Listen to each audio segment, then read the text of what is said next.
తగ్గుతుంది. డాక్టర్ కూడా ఇమీడియట్గా కాంటినెంటల్ ఫస్ట్ కిట్స్ రాశాడు. ఇమీడియట్గా అంబులెన్స్లో నేను, స్వప్న, మా చెల్లి, బావ వాళ్ళందరూ కలిసి హాస్పిటల్కి వెళ్ళిపోయాము.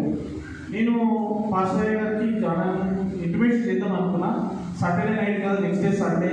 సరే అక్కడ దాకా చెల్లి తర్వాత ఫోన్ చేద్దామని అనుకున్నాను, చేయలేదు నేను. ఇంకా అక్కడికి వెళ్ళిన తర్వాత కిమ్స్లో బెడ్స్ లేవు. మమ్మీ సాచురేషన్ డౌన్ అయిపోతుంది. అంబులెన్స్లో ఉంది, అంబులెన్స్లో నుండి చెక్ చేస్తే బెడ్స్ లేవు అన్నారు. ఇమీడియట్గా కిమ్స్ నుంచి మా కాంటినెంటల్కి రాస్తే ఇమీడియట్ కాంటినెంటల్కి వెళ్ళాను. వెళ్ళిన తర్వాత ఒకటేసారి 5-6 డాక్టర్స్ వచ్చేసి అంతా సెట్ చేసుకుంటూ వెంటిలేషన్ వేసేసి చాలా సాచురేషన్ తక్కువది. లంగ్స్ మొత్తం కార్బన్ అంతా జామ్ అయిపోయింది. సో వెంటిలేటర్లు పెట్టాల్సి వస్తుందని వెంటిలేషన్లో ఉన్నాము. మరి వెంటిలేషన్లో మరి వెళ్ళింది ఒక 2-3 డేస్ ఉంటుంది అనుకుంటున్నాం మేము. అసలు 2 అయిపోయింది, 3 డేస్ అయిపోయింది, 5th డే అయిపోయింది. చాలా క్రిటికల్. డాక్టర్స్ ఒకటే మాట్లాడుతున్నాం, చాలా క్రిటికల్, చాలా కష్టము. ఏదో కొంచెం ఛాన్స్ ఉంది, అదే ట్రై చేస్తుంది. ప్రతి ఒక్క డాక్టర్ 5-6 డాక్టర్స్ అదే ప్రతి ఒక్క మాట అదే. అయితే మాకైతే అసలు నిజంగా నేను చెప్పాలంటే నేనైతే చాలా ధైర్యం కోల్పోయాను. ఇవిడ 1 సంవత్సరం కూడా కాలేదు ఆ తండ్రి పోయాడు.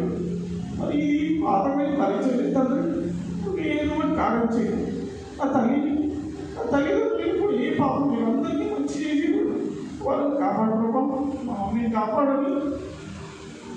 చాలా ప్రే చేసుకుంటున్నాను.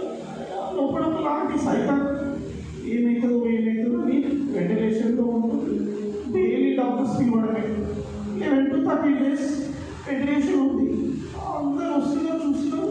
కష్టమే కష్టం వాళ్ళు మాట్లాడుకుంటున్నారు. నాకు చెప్పొద్దు, నాకు అంత ధైర్యపరుస్తున్నారు. చర్చ్ వాళ్ళందరూ బంధువులందరూ ధైర్యపరుస్తున్నారు. కానీ వాళ్ళ మాట మాత్రం కష్టమే ఎంతో మమ్మీ ఫేస్ అంతా స్వెల్ అయిపోయింది. లోపల చూడలేని పరిస్థితి. అసలు మొత్తం ఫేస్ అంతా అయిపోయింది. మొత్తం మేము వెళ్ళి చూస్తున్నాం కానీ అసలు సంతోషం లేదు. ఏదో వచ్చింది దేవుడి దగ్గర విశ్వాసం అంతే. అందరూ ప్రే చేస్తున్నారు. సరే అనేసి 10 డేస్ అయిపోయింది, 12 డేస్, 13 డేస్ వరకు మమ్మీ వెంటిలేషన్ ఉంది. మరి day 7th day 8th day నుంచి కొంచెం ఇంప్రూవ్ ఉండే. మమ్మీకి గుండెలో బ్లాక్ అయి ఉండొచ్చు, కిడ్నీ ఫెయిల్ అయిపోయి ఉండొచ్చు, ఇట్లనే అన్నారండి. సరే అని 4th డే రోజు అన్ని ఎండోస్కోప్ చేశారు. మరి కిడ్నీలో కూడా టెస్ట్ ఎండోస్కోప్ చేశారు. ఏం బ్లాక్స్ లేవు, కిడ్నీ కూడా మంచి ఫంక్షన్ ఉంది, ఏం ప్రాబ్లం లేదని అన్నారు. చాలా సంతోషం అనిపించింది. తర్వాత లంగ్స్లోనే భయంకరమైన ఇన్ఫెక్షన్ అన్నారు.